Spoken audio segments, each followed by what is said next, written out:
చూడండి ఫ్రెండ్స్, పొద్దున్నే వాడికి అడిగి మరీ సేమియా ఉప్మా చేసిన. పల్లీలు ఉన్నాయని చెప్పి వదిలేశాడు. చక్కగా ఏరుకొని తింటావా పల్లీలు, లేకపోతే ఏంది పరిస్థితి అని అడిగితే మొత్తం తినేసిన అన్నాడు. ఎదుగు మొత్తం అంట. ఇన్ని పల్లీలు వెళ్ళి ఇంత ఉప్మా వెళ్ళింది. లే అన్ననా నేనేం చెప్పినా చక్కగా నువ్వు తింటావా లేదంటే నేను వచ్చి దింపేయమంటావా అని అడిగిన.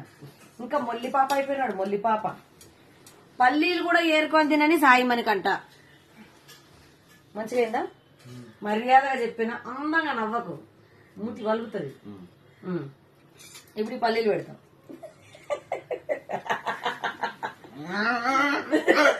పల్లీలు నువ్వు ఏరేసిన పల్లీలు ఎవరు తినాలి ఇప్పుడు?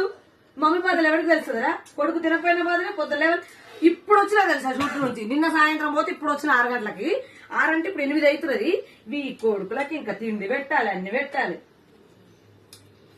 చక్కగా తింటావు ఇంకోసారి. ఈసారి ఇట్లా ఏరి పెట్టినాం అనుకో, ఉప్మాతో పాటు పల్లీలు కూడా పెడతా.